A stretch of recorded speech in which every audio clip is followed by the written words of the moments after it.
in around 10 minutes. So everyone, I have started the live streaming and now I'm going to open the event for everyone.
Good afternoon, everyone. My name is Bahieddin Hassan, Director of the Cairo Institute for Human Rights Studies. Thank you very much for joining us today. It is my pleasure to moderate this discussion on the Egyptian government's weaponization of counterterrorism laws to silence human rights defenders. Of course, it is not limited to human rights defenders. A few years ago, in 2017, a US Congressman, Tom Malinowski, testified before Congress on the human rights situation in Egypt, given his former position as Assistant Secretary of State for Democracy, Human Rights, and Labor. In his testimony, Congressman Malinowski wondered if the young men who were rounded up, executed, and passed off as terrorists killed in action in Egypt were in fact terrorists? The truth is that we know for a fact, given documentation by human rights NGOs, that many of those victims are innocent civilians. Not less important, counterterrorism has become a primary tool for the Egyptian government to get rid of its opponents and the dissidents, and to keep them behind the prison bars for years without trial or even an interrogation. Those held under terrorism charges include peaceful secularists, Islamists, and the Christians as well. Journalists, academics, Palestinian and human rights defenders, lawyers, former parliamentarians, and the medical doctors criticizing the effectiveness of the government response to COVID-19.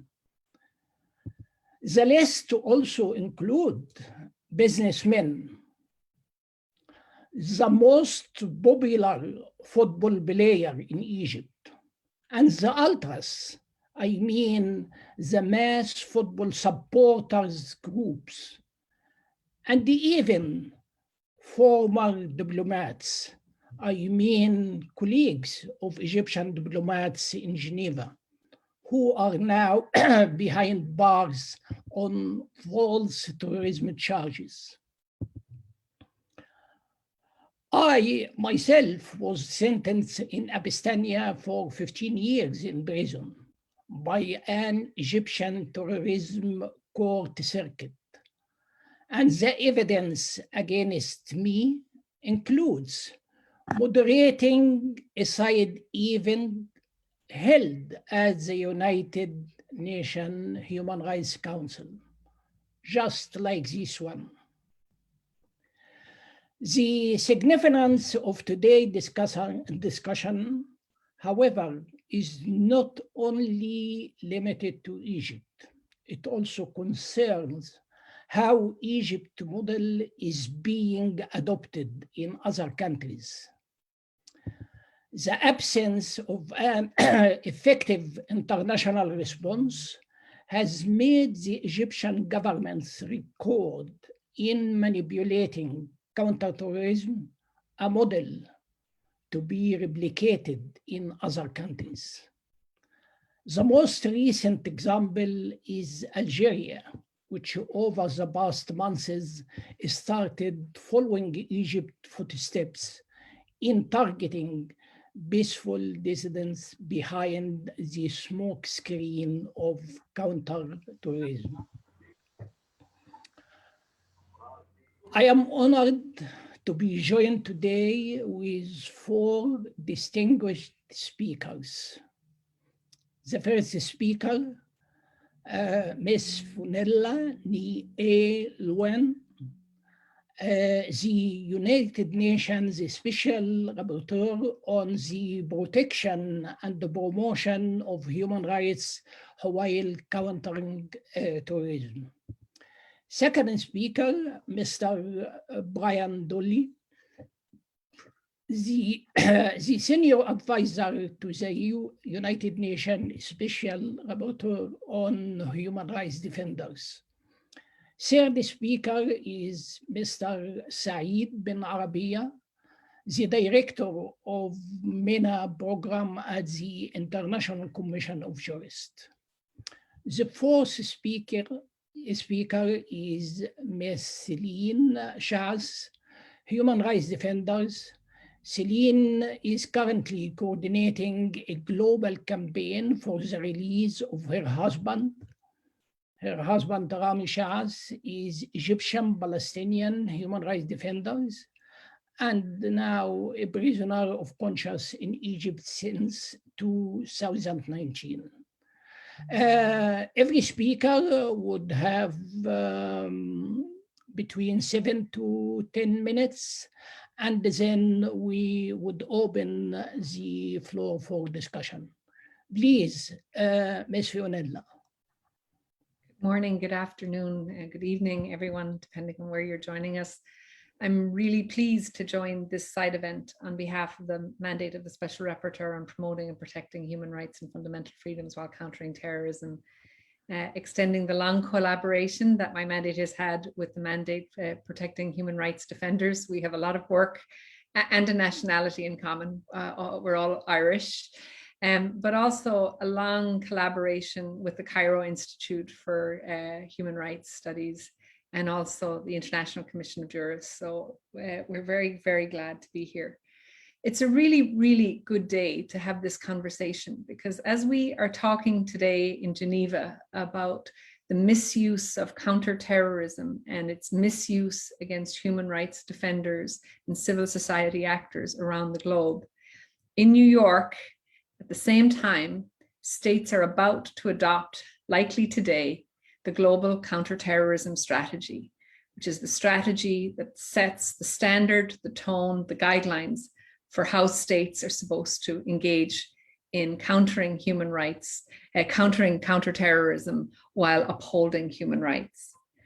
And one of the things that's really clear as we adopt this strategy is that we're also 20 years on from the events of 9/11.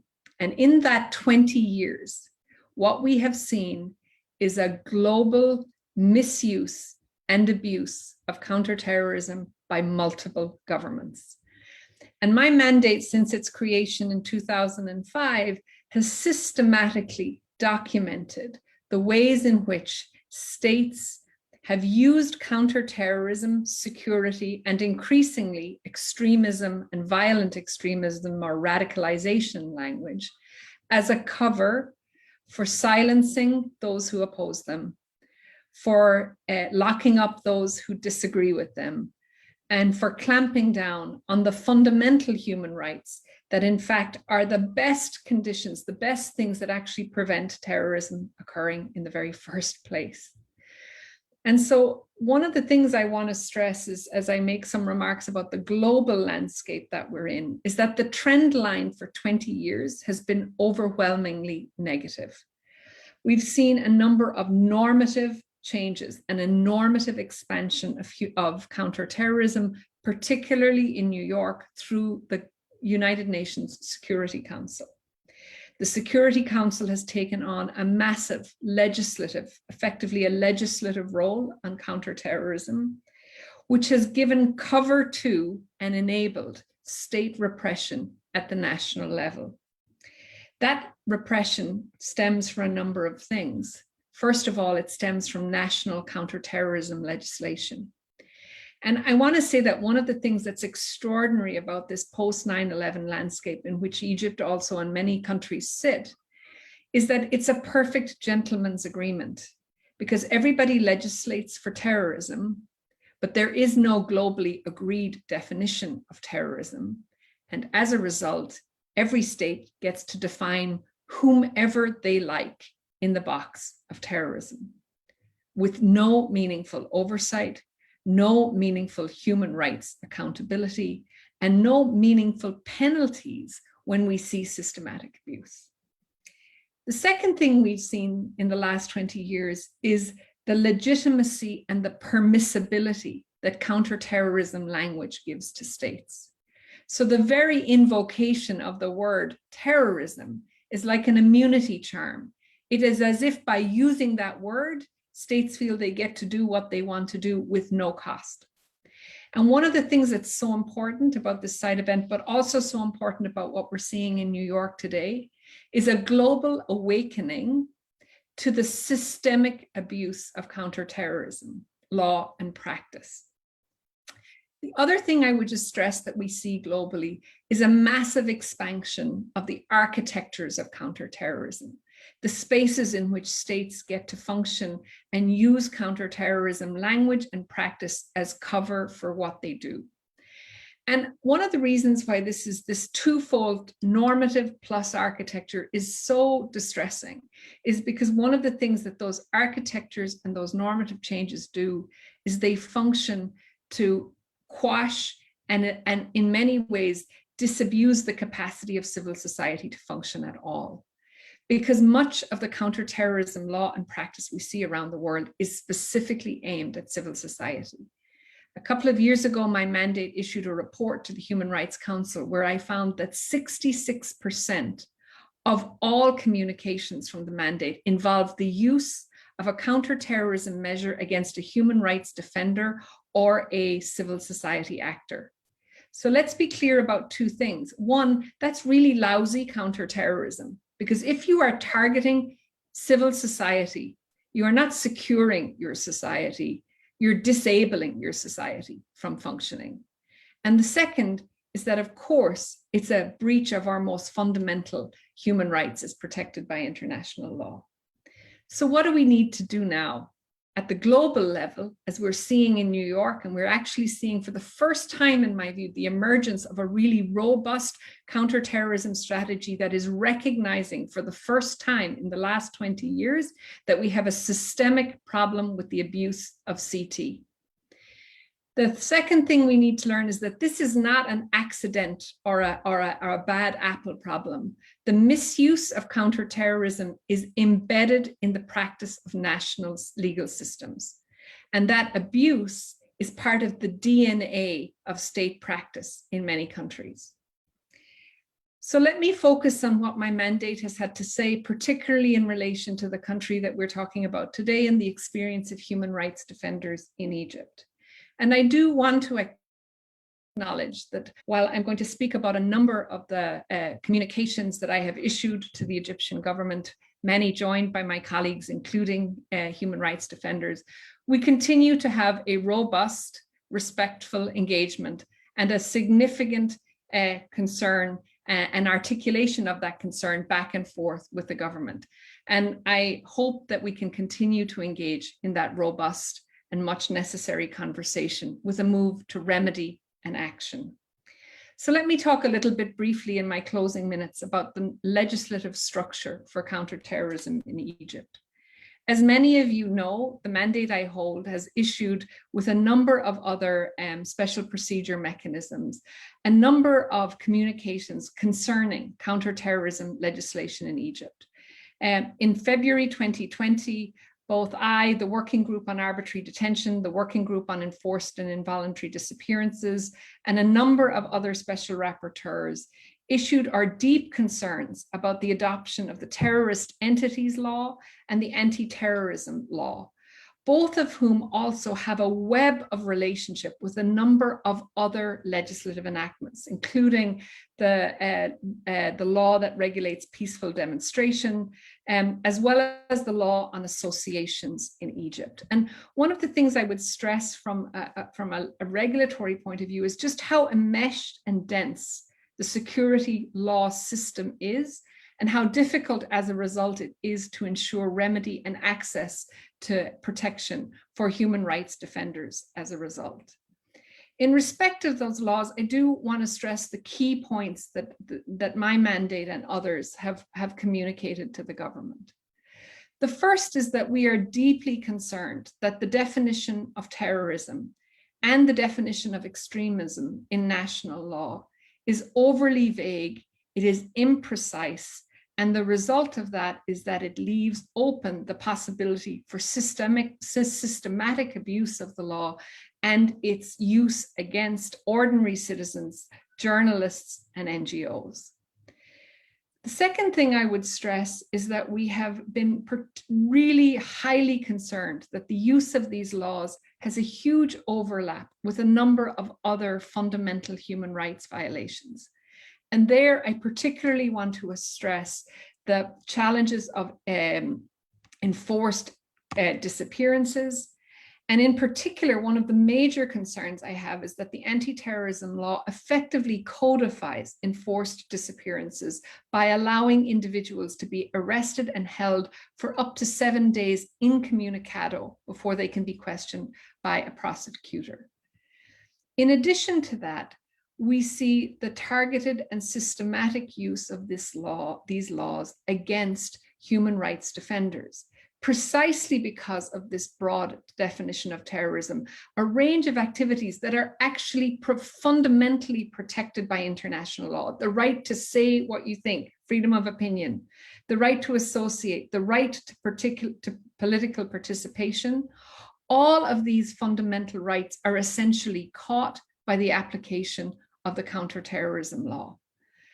And I think the other thing that I would want to stress about not just the legislative framework, is to be clear that that legislative framework is inconsistent with international law. It does not meet the standards of the International Covenant on Civil and Political Rights, the Universal Declaration on Human Rights, but also, in my view, as I've expressed very clearly to the government, it's inconsistent with the Security Council resolutions regulating terrorism. When we target civil society actors and human rights defenders using counterterrorism law, not only are we not making a society safe, because we're profoundly misusing and undermining the idea that security can be advanced by fair and proportionate law. But more than that, I think we continue to create the conditions conducive that produce anomie, disaffection, violence in so many societies. And so I will pause there by underscoring that the special rapporteurs who have looked closely, led by my mandate, at the systematic structure of counterterrorism law in Egypt, have continued to undermine the fact that that law is inconsistent with Egypt's international law obligations. And that in particular, its misuse and misdirection against those who are protected by international law continues to be of deep and profound concern to us. So I'll pause there. Thank you. Thank you very much, Fiona. And thank you, of course, for the great job you are doing in your day-to-day acting as a special rapporteur on this very important issue. Second speaker is Mr. Brian Dolly. Please, Brian, go ahead. You have 7 to 10 minutes. Thank you. Thank you very much, Bahe, and thanks very much, Fionnuala, too. I'm an advisor to the Special Rapporteur on Human Rights Defenders, Mary Lawler, who sends you her apologies for not being able to join us today, and her greetings too. This mandate was set up 20 years ago, and like Fionnuala's mandate, has charted over that time the very similar trajectory that Fionnuala notes there of the misuse year on year of counterterrorism laws to target human rights defenders. I recently looked at all of the recommendations made by all of the previous mandate holders over the last 20 years to states, and there is a depressing commonality. If you look over back 5 years or 10 years or 15 years or even 20 years, you will see this mandate recommending to states they stop doing this, that they stop using counterterrorism measures to silence and target human rights defenders. In one sense, in Egypt, of course, as many of you know, it predates 9/11. You know, many of the amendments under Mubarak of the early 90s were, as I understand it, amendments to the 1937 Penal Code, but then President Sisi brought in new terrorism legislation to enable further targeting of defenders in 2015. And as Fionnuala points out, many of parts of the legislation in various countries we see are very similar to each other, whether there's actually cut and pasting going on, or it's less direct than that, but we see very similar provisions, very vague, overbroad terms of what might define terrorism. And basically, many states just decide to define terrorism as vaguely as is convenient for them. Harming national unity, disrupting general order, these sorts of things, which are also sorts of terms that are included in Egyptian legislation, are exactly the sorts of terms which we see in country after country. One of the variations in Egypt as Fionnuala also pointed out, a close association between the use of these counter-terror laws and disappearances. Many of the human rights defenders we've seen in Egypt also experience disappearance and torture. And also in Egypt, which we don't see in many other countries, just the sheer scale of this, the overwhelming numbers where human rights defenders are lumped into other mass cases with dozens and sometimes more than dozens of other people in the same case. And of course, too, in Egypt, we see the recycling of people in pre-trial detention, where they're supposed to get a trial after 2 years, and then when they don't, they're just another charges are lumped on them, and they can be held then year after year after year. This mandate has, since Mary began just over a year ago, raised these cases half a dozen times, some in association with Fionnuala and other mandates too, with the Egyptian government. And I'd like to make a few observations about how the Egyptian and other governments use this counter-terrorism legislation. And really, in one sense, it's sort of a charade, right? They know, the Egyptian government, the Egyptian authorities know that these people, these human rights defenders, are not terrorists. And we know that they're not terrorists. And they know that we know that they're not terrorists. But despite that, despite winning the argument, if you like, they still manage to put defenders away, sometimes for a very long time. The next report from this mandate is going to be presented to the UN General Assembly in October, and it will concentrate on the long-term detention of human rights defenders across the world. And most of the time, in most of the cases we see of people, defenders who are sentenced to or liable to be sentenced to 10 or more years in prison, the relevant authorities, the relevant government uses some sort of anti-terrorism, national security, treason type laws to give itself permission to put somebody away to put a human rights defender away in prison for 10 or more years. If the intention, which it is to silence human rights defenders, to shut them away, to intimidate others, and to lock them up for a very long time, then you need a serious sounding pretext to do that. You can't, with a straight face, put somebody away for 10 years for being late back with their library book, right? You have to invent some pretext, and terrorism is the most convenient one for many governments to reach for, including the Egyptian government. I won't repeat what Fionnuala said. Our mandate has seen many similarities to what Fionnuala has found in terms of the global expansion of these sorts of laws. I would say that the position is, it's very hard when a human rights defender is charged with terrorism. It's not hopeless, but it can be very hard to get any sort of redress or to get somebody out of prison once they've been taken. Now, we saw from Egypt, it can be done, an enormous effort in the end of November last year, in early December, where the 3 defenders from EIPR were released. I know the charges haven't been dropped. But it can be done if there is enough international attention. It sometimes can work. Yesterday in Burundi, the human rights defender Jermaine Rukuki, who had been sentenced to 32 years in prison, again for disrupting internal security, this sort of made-up charge. After an enormous amount of international pressure, his sentence was reduced from 32 years to 1, and he'd already served more than 1, so it looks like he's about to go free. But we are under no illusion of how difficult it is to come up against countries and even to get to secure the release of individual human rights defenders. One other observation I'd make too is that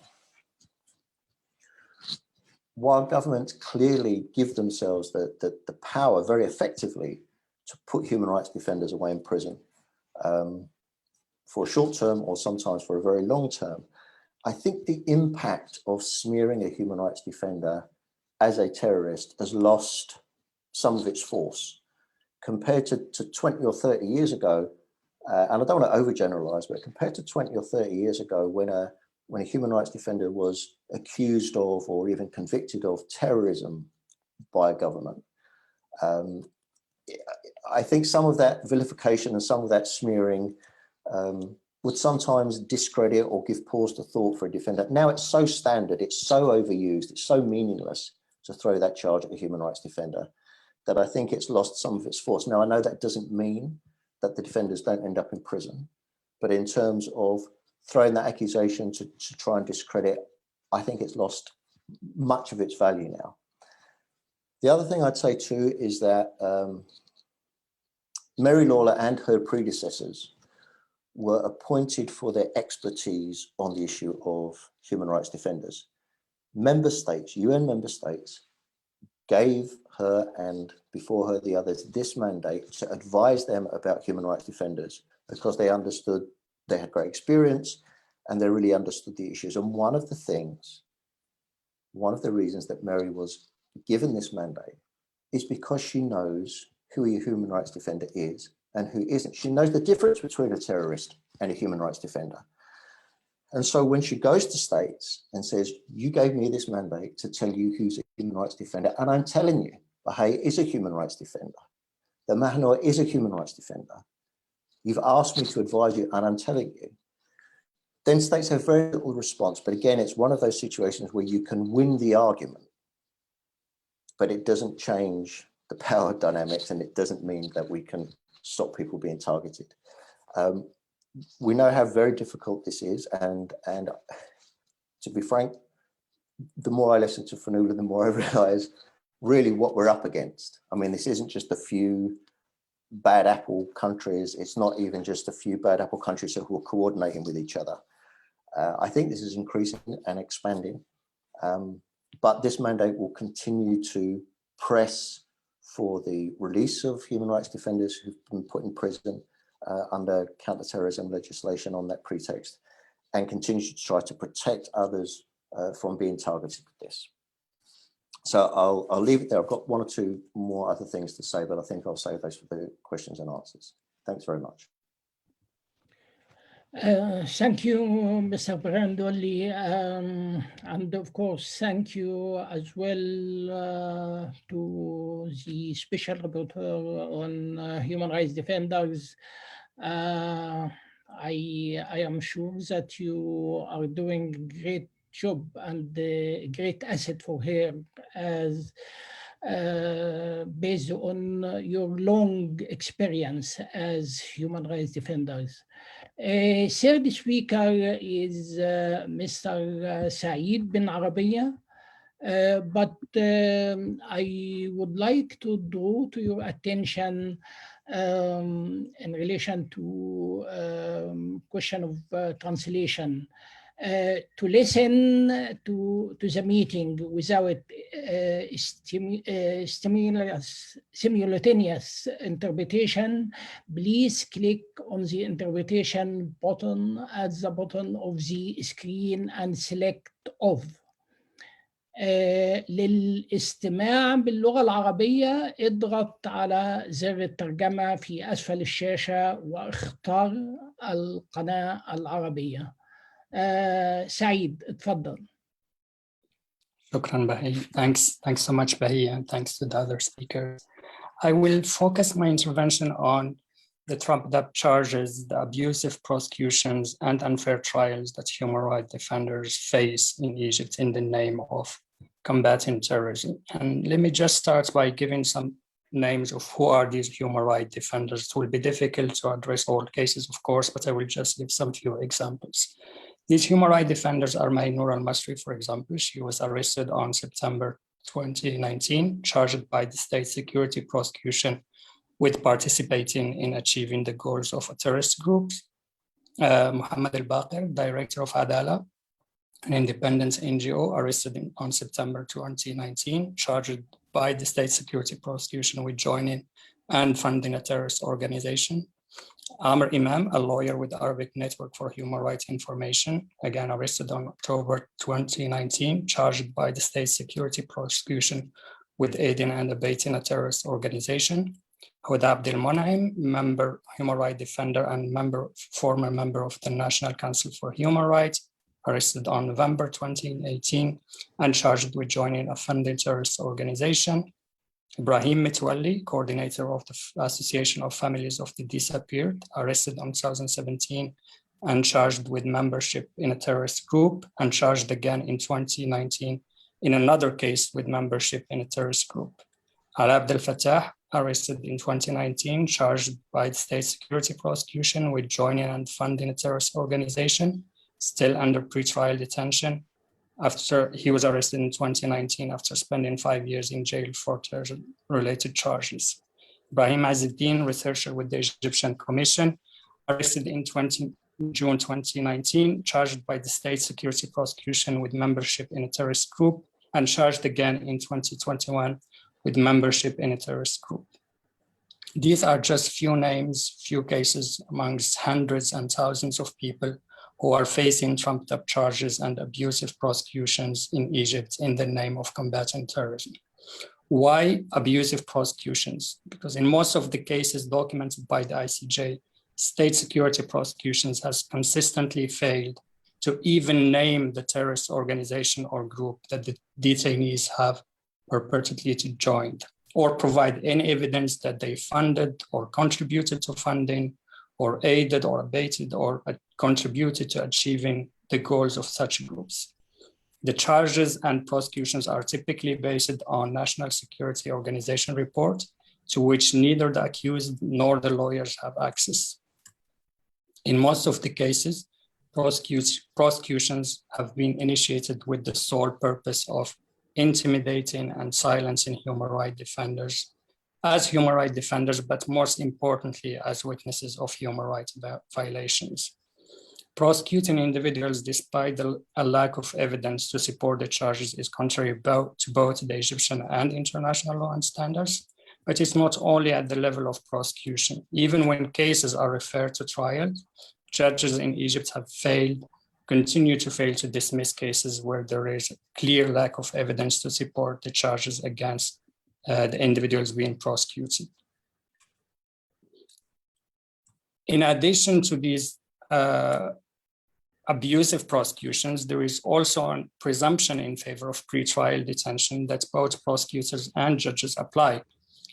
Most of the cases I refer to, and some of the people that I refer to were arrested in 2017, that they are still being under pretrial detention in what is now called a new technique developed by the Egyptian military, Egyptian government, and complicit criminal justice system in what's called Tadwir.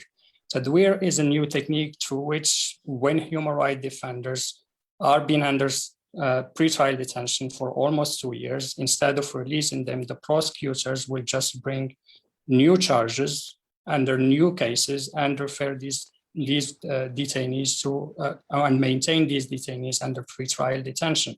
There is no need for evidence that these individuals committed any kind of criminal conduct. There is just a need for prosecutors, based again on reports from the state security organization, to maintain these individuals and maintain these human rights defenders under pretrial detention, sometimes for more than 4 years. Under international law, and I think Finora mentioned that, it's clear that individuals' pretrial detention should not be mandatory for all defendants charged with a particular crime, including terrorism-related crimes, and it should be decided based on the individual circumstances of each case at hand. In and of itself, pretrial detention in Egypt right now become a sentence, and judges and prosecutors are willingly condoning practices that violate the rights of human rights defenders and the rights of detainees to security of person and to freedom. When the few cases that are referred to trial, and not few cases that are referred to trial, there are two techniques. One is just maintaining human rights defenders under pretrial detention without referring to trial. But when cases are referred to trial, there are consistent failure by the Egyptian judiciary to ensure compliance with international fair trial standards. including the right to respect the right to counsel and to ensure adequate time and facilities to prepare a defense. According to information that ICG was able to document, including through interviews with lawyers, at least 19 lawyers told the ICJ over the past 2 years that they are unable to represent detainees before the state security prosecutions and that their ability to represent clients is severely restricted by the security services and by the prosecutors themselves.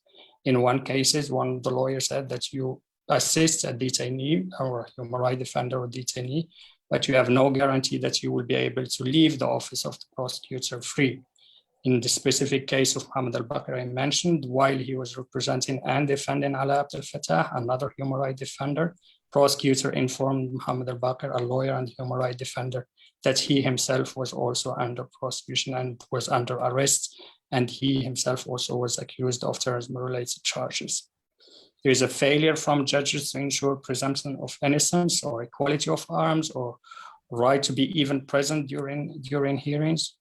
There is harassment and intimidation of lawyers for discharging their duties. And again, in the specific case of al-Bakr, he was told that legally representing individuals belonging to a terrorist group is a key to funding and providing material terror support to such a group. So these are just some of the observations and remarks about the abusive use of terrorism-related charges to target human rights defenders through abusive prosecutions and unfair trials. There are also some developments related to the recent amendment to the terrorism law that were introduced in 2020, and that provides or give the Office of Public Prosecutor, State Security Prosecution, the possibility to demand court to place human rights defenders in terrorist lists. First case was documented in April 2020, in which lawyer and human rights defender Ziad Al-Alimi and 20 other individuals were placed on the terrorist list for 5 years. To link it to what Finola was saying about the global counterterrorism strategy, any country like Egypt that has a well-documented record of abuse and misuse of counterterrorism measures to crush dissent, to target human rights defenders, to crush civil society, any country with such record should have no role in developing any initiatives by the UN or any approaches to how to deal with counterterrorism or terrorism in general. And I think it's important for states to act individually and collectively to ensure that Egyptian government that turned Egypt into an open air prison in which any and all forms of free expressions are crushed has no role in developing such approach at the UN. Thank you.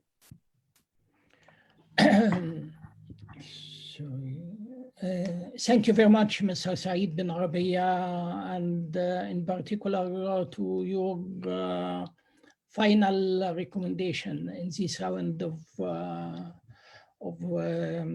debate.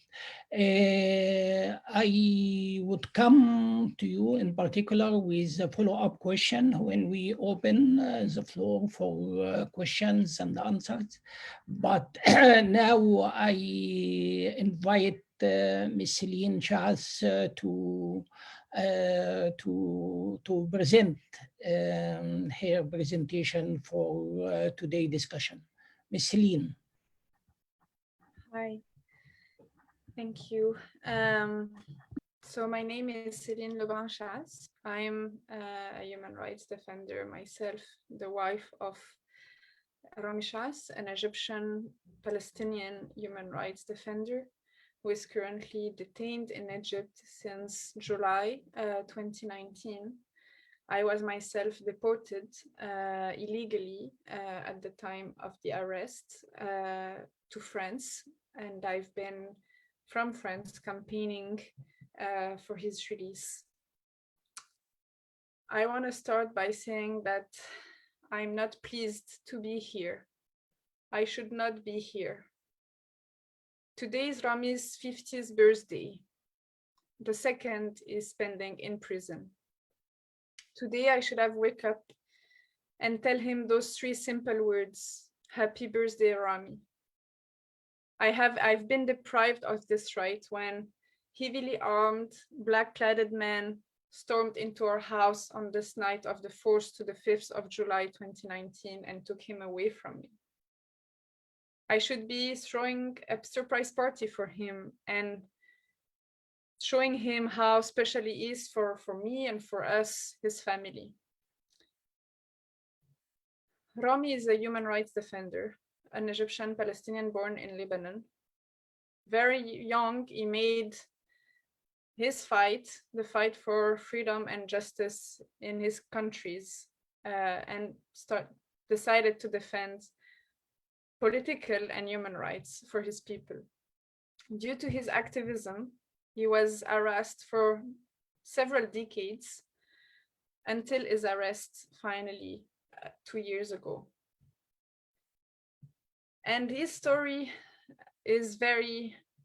has many of the elements that each of you shared and recalled. He was arrested in the middle of the night without any warrant, without even any explanation. Any word was given to us. He was forcibly disappeared for 36 hours. We didn't know where he was until he reappeared in front of the state security prosecution to be interrogated without having been able to call his lawyer or his family. By chance, a lawyer was there and was able to attend his interrogation and to tell us his whereabouts.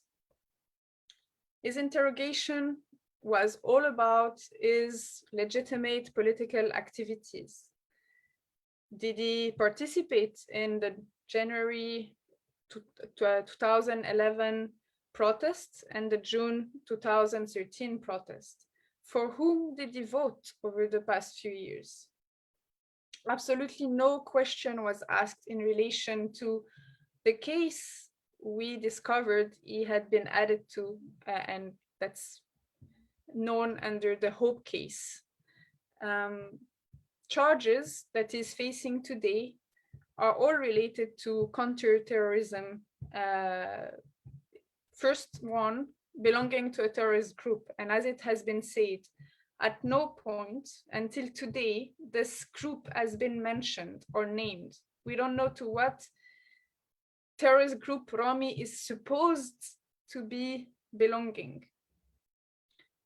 He is accused of spreading false news. We don't know which news, we don't know where he's accused of having spread those news. And finally, the last of this cocktail of charges faced by so many in Egypt, attempting to disturb the peace and security of the regime. To that day, until today, we haven't been able to see the investigation, the state security investigation file based on which he is supposed to be detained. Neither us, neither his lawyer, neither him. His detention, his pretrial detention, has been renewed 24 times in 24 months. Sometimes he hasn't been able to attend. Sometimes he hasn't been able to speak. Sometimes he hasn't been able to even hear or understand what was happening because he was held in a glass cage that's soundproof. He hasn't been able to have a proper conversation with his lawyer in a context of intimacy since more than a year. Finally, in the last escalation against my husband, last April 2020, he was added alongside former member of parliament and human rights defender Ziad al-Alimi to Egyptian so-called list of terrorist individuals and entities. In absentia, neither he or his lawyer were informed that such a procedure had been opened. They were not interrogated by the judge. A judge that, when we appealed the decision a year later, when we were finally allowed to present a defense against this accusation, the judge seemed surprised. How come we haven't heard him? Why? Because normally this terrorist list is supposed to be used to target people who are on the run, people who are not there, who are not present. It's not meant to target people who are actually detained and could be called on and interrogated at any time. We are still waiting today the decision of this appeal. The decision has been postponed 3 times over the past 4 months, and there is no end in sight as to when we're ever gonna know if we won or if we lost this appeal. This appeal could have terrible consequences for him and for my family. If his name remains on this list, he will be deprived of his passport. He will be deprived of his political and civil rights, and our family will remain separated, myself in France and him in Egypt.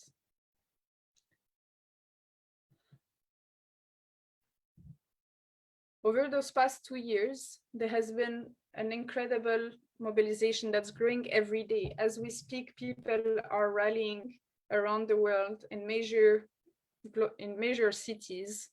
There has been rallies in Madrid, in Brussels, in Paris, in Ramallah, and there will be one later today in Washington, calling for his release on such a special day as his birthday, and only 12 days before the end of the 2 years of detention allowed by Egyptian law. 2 years of pretrial detention, pending investigation. How can this even be legal?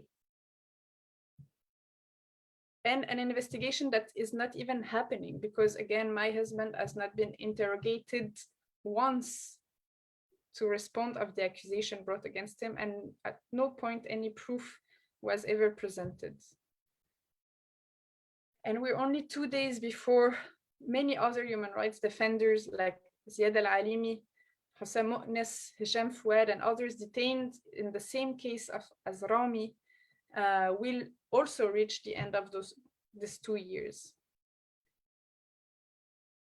Listening to you, I don't know if I should feel hopeful to see such brave and courageous people advocating on behalf of my husband and prisoners of conscience in Egypt, and for a better use, a lawful use of counterterrorism laws, or if I should feel sad and depressed to see that this has had so little impact so far. So I'm not sure what I should be calling on you to do. Definitely to continue what you're doing, and definitely to do everything that's in your power to make sure that Egypt finally listen to your voices, to the voices of the UN Working Group on Arbitrary Detention and the special procedures that's been calling for my husband's immediate and unconditional release, that's been to all the human rights, to all the organizations defending human rights like Amnesty, FIDH, Cairo Institute, ACAT, EIPR, Freedom Initiative, and so many others who've been advocating for the same thing. To listen to the over 100,000 people who've signed today a petition across the world calling for my husband. So I hope that finally the Egyptian authorities will hear this call and free my husband and all political prisoners in Egypt who should be looked at as a wealth for this country. They are the future. They are not a threat. Dissent is not terrorism. Dissent is the vibrant heart of democracy, should be cherished and protected. Thank you. Thank you very much, Celine.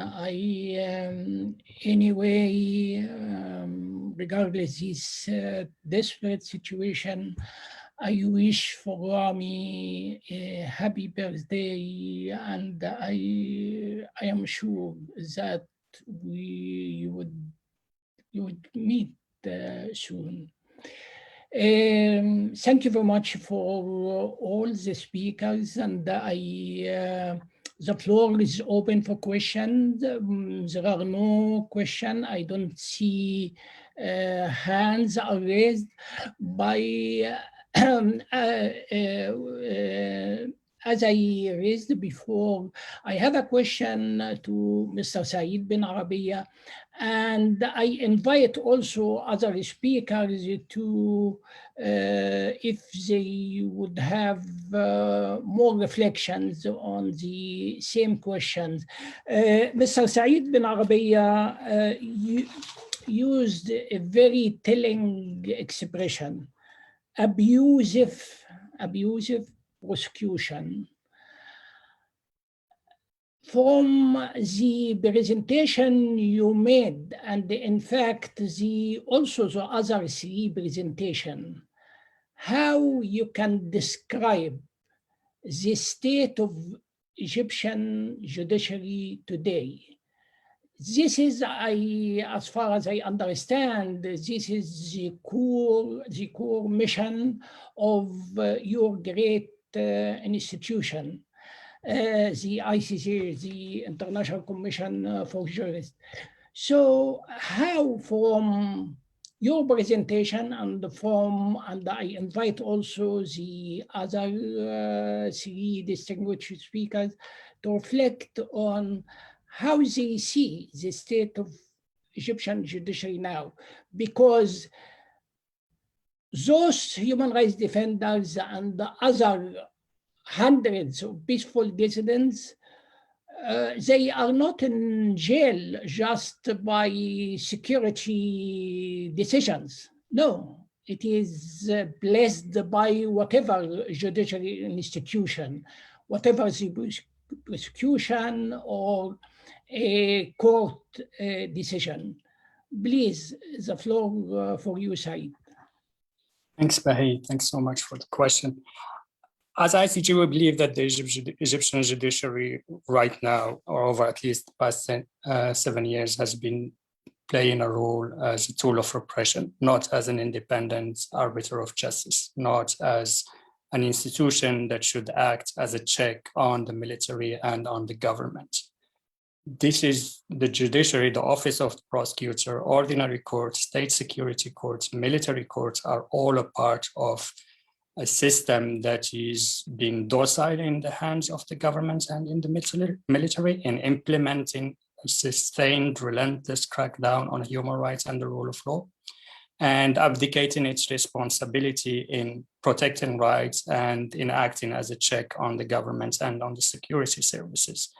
The abusive prosecution, we were talking just about the situation of human rights defenders, but there are also other cases involving terrorism-related charges in which mass death sentences are pronounced by the military without respect to any guarantees of fair trials. Sometimes sentences are pronounced after 30 minutes, 1 hour proceedings, in which the court did not even hear all the names of the accused.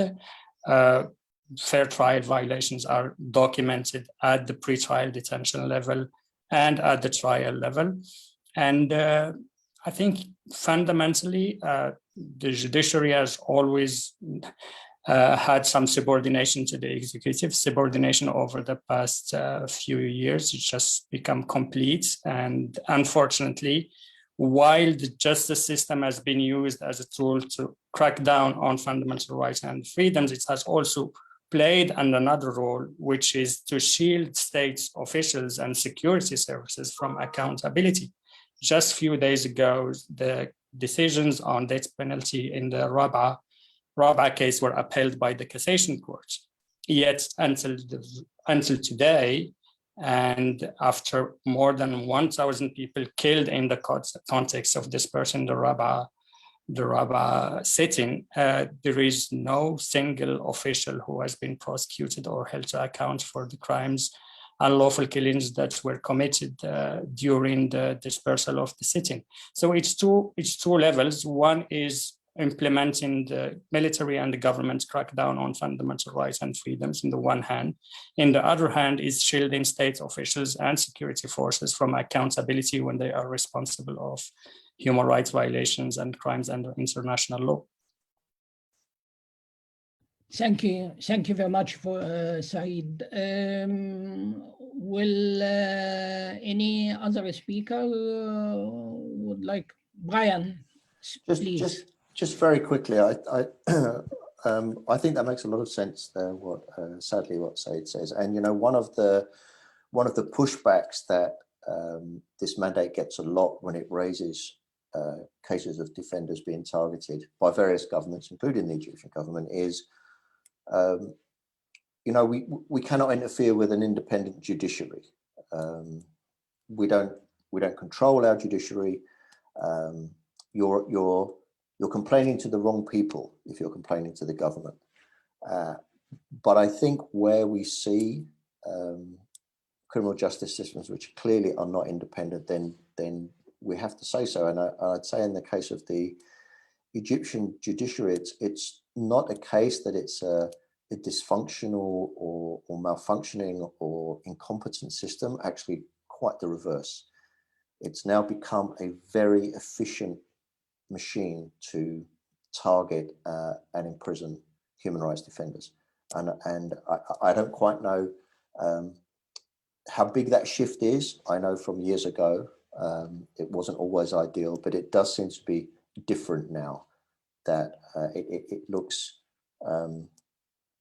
completely dependent on what the government wants in terms of targeting civil society. Thank you very much, Brian. Ms. Funella? Thank you. I think one of the really key things to understand is that counterterrorism law is a form of exceptional law. It's an exceptional legal system.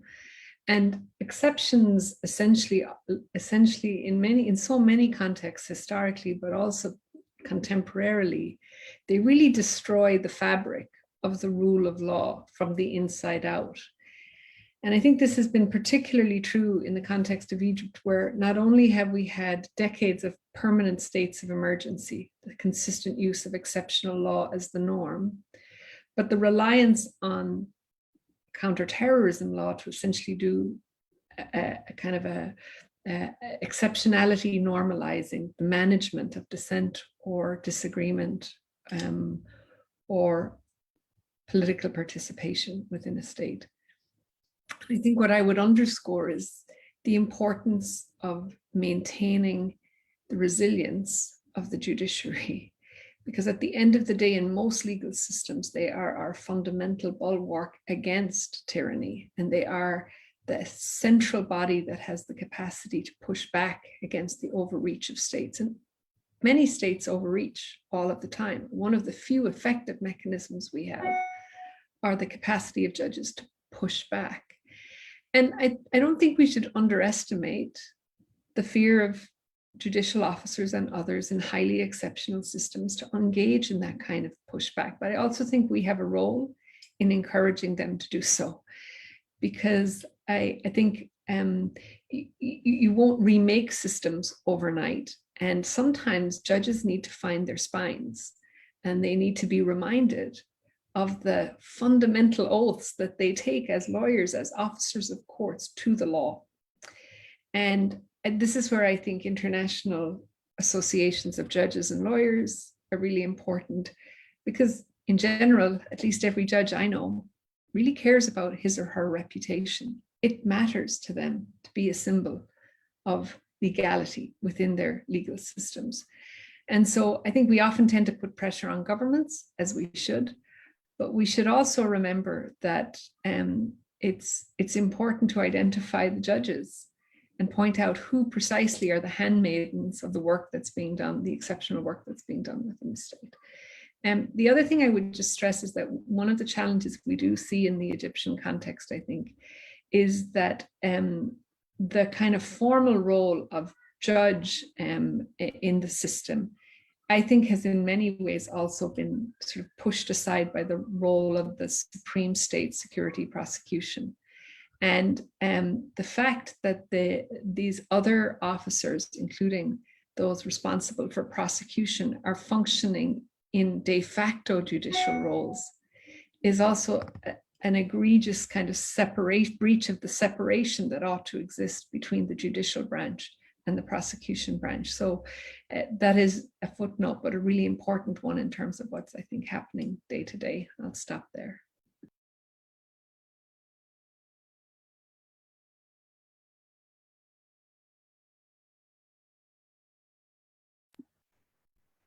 Thank you, Ms. Manila. Ms. Celine, do you have, would you like to share? Okay.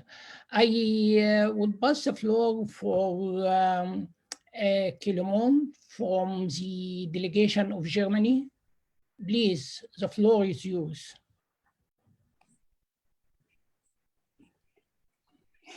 Hello, good afternoon. I think the camera is not working, but I hope you can hear me. We can hear you fine. Yes, we hear you.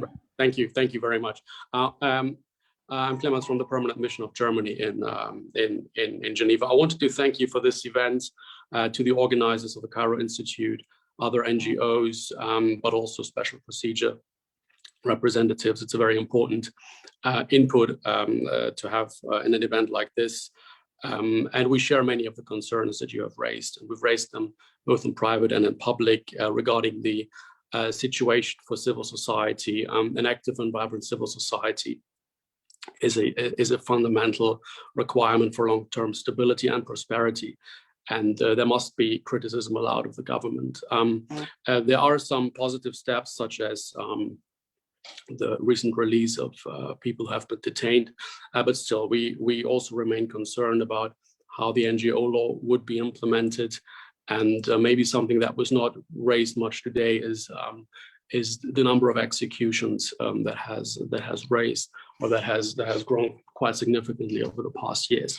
So I just wanted to pause on this message. I wanted to thank you again for having this event and providing input that will shape also the way we look at the situation in the Human Rights Council and beyond. Thank you.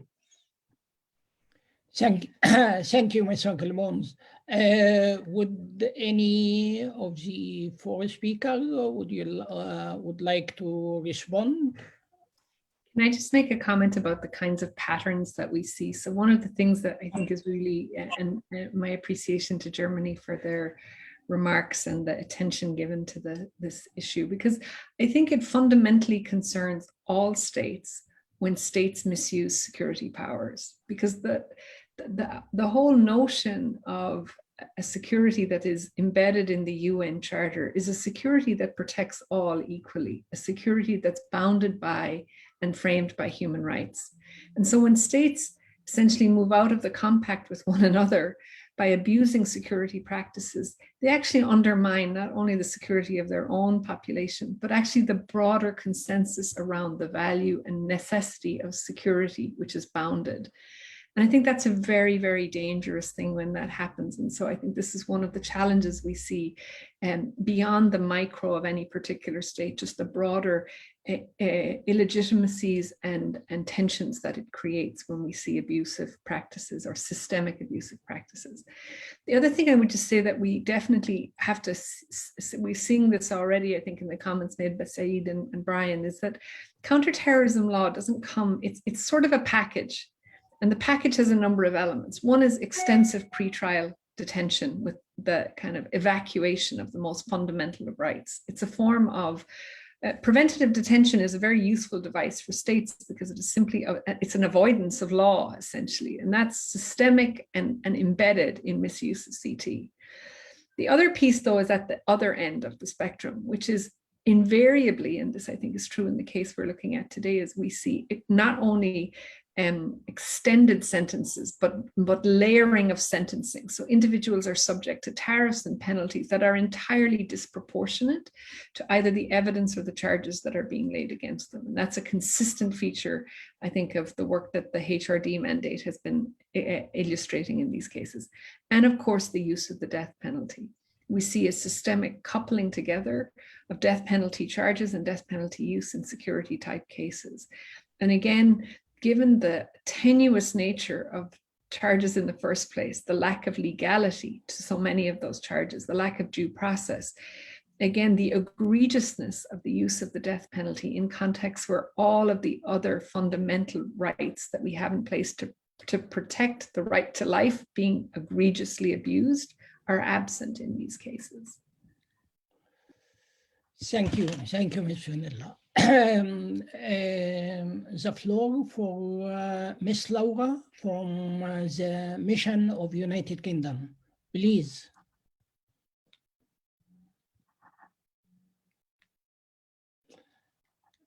Miss Laura or Laura?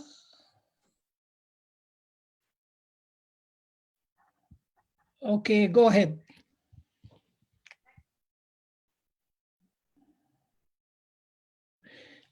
Please unmute yourself.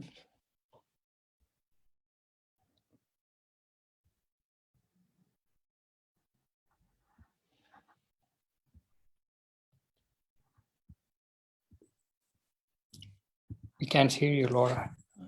Yeah, I saw the name without her picture, but Oh, she sent a message on the chat, but we can't hear you, Laura, if you can hear us. yeah. Okay, the floor for Mr. Hussein Bayoumi from Amnesty International. Please, Hussein.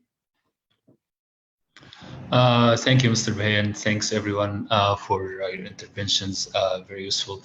So I don't have much to add to what you said, but maybe to pick up on one issue that the special rapporteur has raised on the layers of use of counterterrorism is that what we are increasingly seeing is that the National Security Agency is playing a bigger role in deciding and overriding decisions, even by prosecutors, even by the Supreme State Security Prosecution, even by terrorism circuit courts judges when they order the release of detainees pending investigations, and even by courts when they convict people and after they have ended their sentences or even acquitted. At the end of the day, what we found that in political cases, basically most people that are supposedly released by judicial decisions, they have to wait for the NSA signal, the National Security Agency approval. If they fail to get that signal, they will not be released. They will stay there as long as the NSA signal has not arrived. And if the signal is negative, then you see the pattern of rotation, which Mr. Said has described earlier. So we are increasingly seeing the role of that executive body acting in that extrajudicial manner. And it doesn't just stop there. I mean, it goes further to another pattern called NSA surveillance and NSA summons, where even if people are released, we found that activists, human rights defenders are targeted by the NSA through this regular surveillance. It's not police probation, but they actually have to report to the NSA. They have to report to police stations without any judicial decisions or any way to challenge the legality of these practices. Likewise, human rights defenders that are doing the work and hasn't even been arrested, they are subjected to these intimidation tactics, which makes them, I mean, it has led many to leave the country. It has led many to take dangerous routes to leave the country even, and it has led many to self-censor or live for fear on their lives, on their freedom, and on the freedom of their friends. So it's really, as Special Proceedings has described, as a package, and I'd say it's used to repress really political opponents and critics. Thank you very much, Mr. Hussein Bayoumi. Would you please try again, Ms. Laura from the Mission of United Kingdom, and unmute yourself?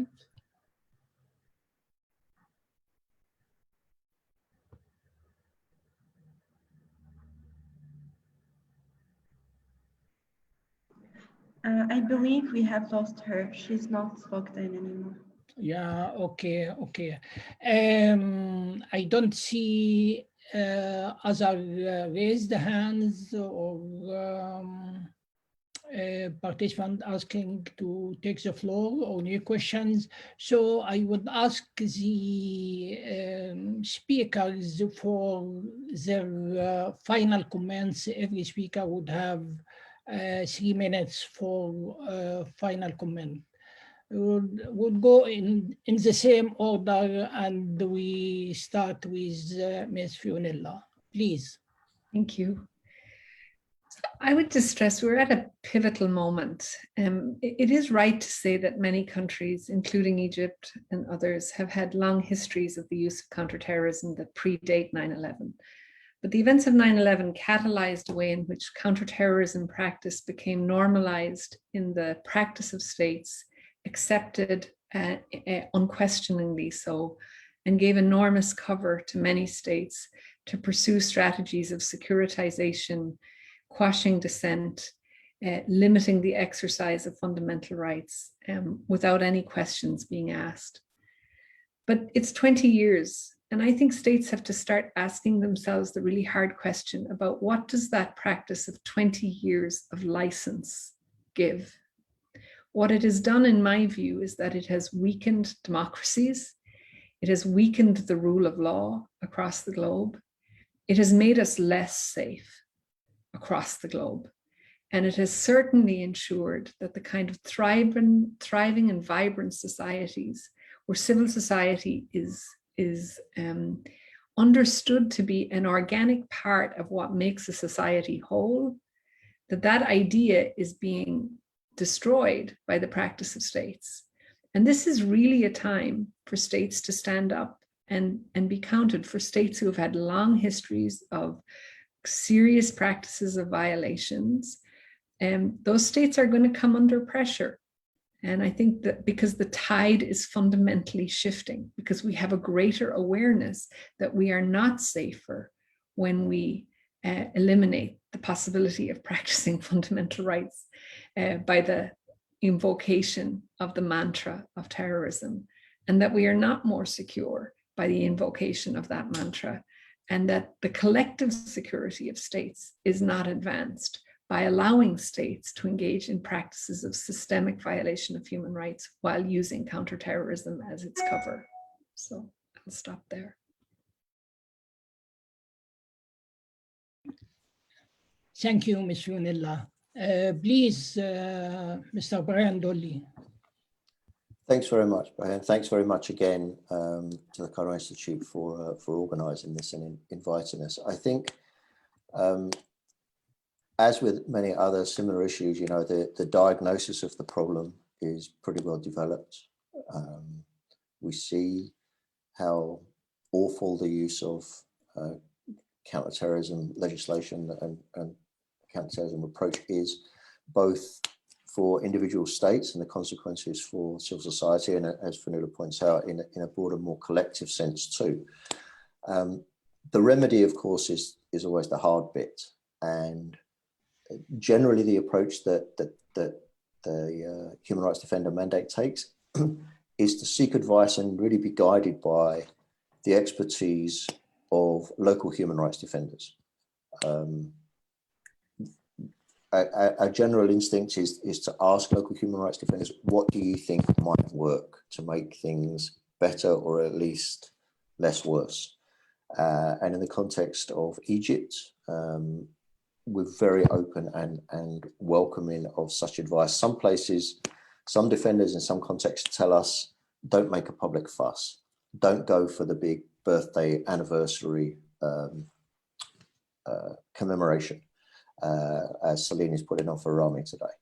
Others tell us, no, that's exactly what's needed. The international mobilization, as many cities, as many countries as possible. Please, it's very valuable for us to be advised by defenders who understand better than we do what might work for them. So I just urge you, please, to keep in contact, or establish contact if you haven't, with the mandate, and tell us what you think will work. And it varies, I understand, case by case. But I guess that's what I'd like to say, that we want to be guided by your advice on this.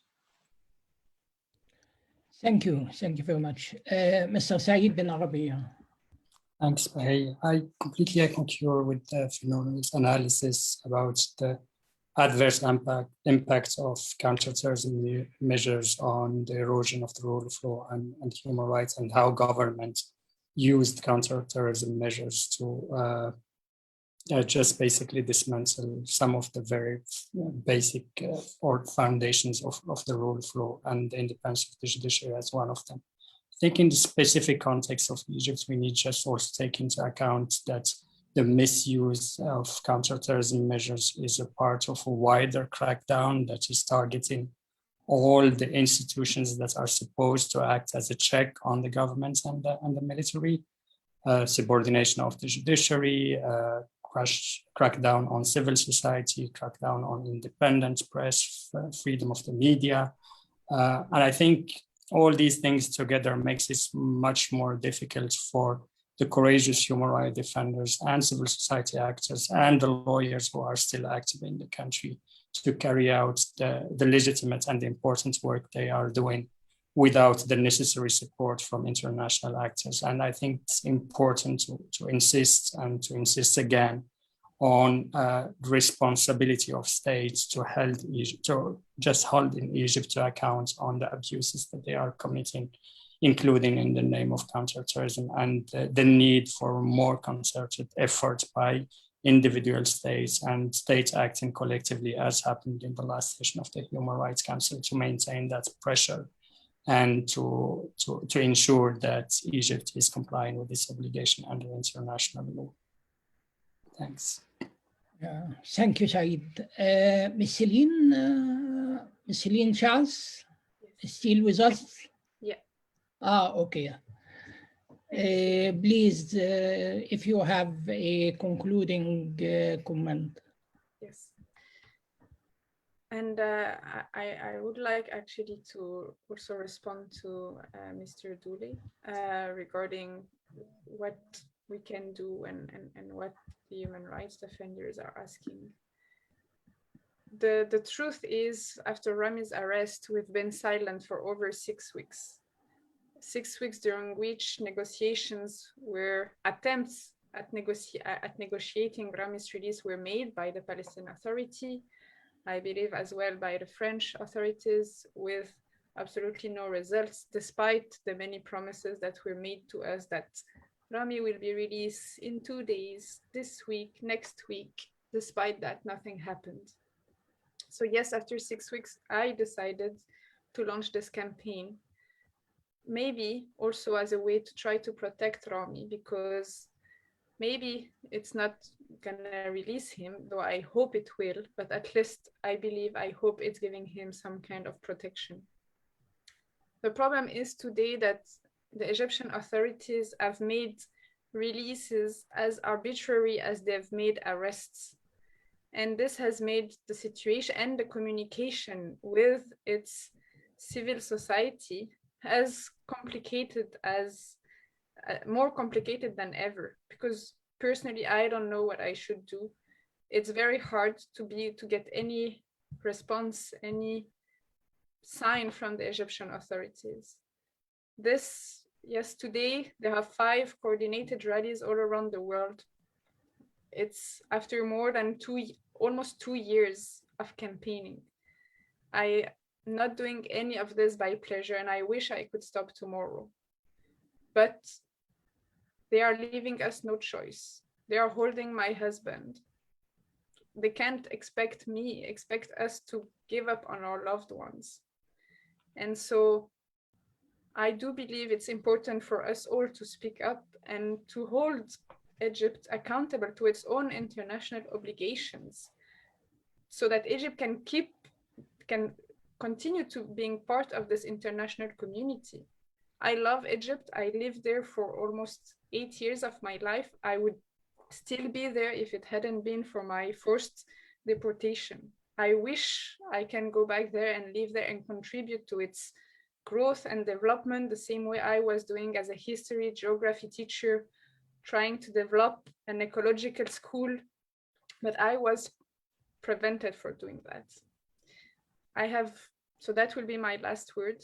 I do hope to see Rami, all my friends, all of our loved ones who are currently unjustly detained, released, so we can all be together and contribute to the development of this beautiful country. Thank you.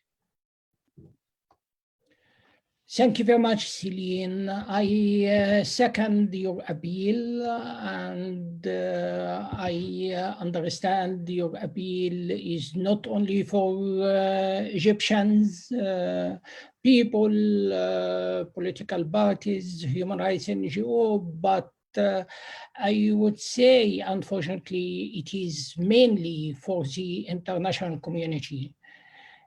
Egypt is a very exceptional case. Unfortunately, we don't have functional parliament, and also as Mr. Saeed bin Arabiya and the other speakers explain how is the Egyptian judiciary has become totally dependent and remoted by security services. In this regard, human rights defenders, which is the core of our discussion today, are treated as suspected terrorists, in addition to journalists, academics, even medical doctors who defend the health right of Egyptian people in time of COVID-19. So in this regard, the international community bears more and more responsibility, in particular with a country which its government, the president, consider that democracy in itself is a threat to national security. In this regard, I would like to remind you that 3 months ago, more than 30 states broke silence and condemned human rights crimes in Egypt through a joint declaration before the United Nations Human Rights Council. In response, the Egyptian government released for the first time 3 well-known journalists and dozens of other Egyptians who were unjustly detained for years. But no change has taken place in relation to the systematic and the institutional repression against peaceful citizens, including weaponizing counterterrorism to silence them. Unless the United Nations Human Rights Council establishes a specific mechanism to address these long-standing patterns of gross human rights violation in Egypt, the suffering of Egyptians would grow, and more states in the MENA region and the other parts of the world would adopt Egypt's horrible model. I would like to thank you again, the 4 distinguished speakers and the attendance of this webinar. And of course, I thank you very much the NGOs which have sponsored this event and helped to happen. Thank you very much, and I hope to see you soon in more webinars for the Cairo Institute for Human Rights Studies. Thanks very much, and have a great evening. Thanks so much. Thanks, Brian. Thank you. Thanks, Tinola. Thanks, Celine. Thank you. Bye. Have a great evening. Thank you. Thanks, bye. Shukran, bye.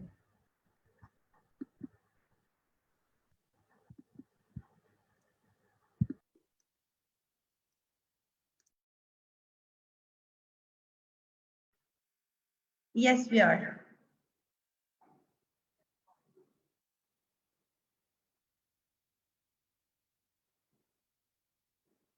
This is Summer. I think Helena.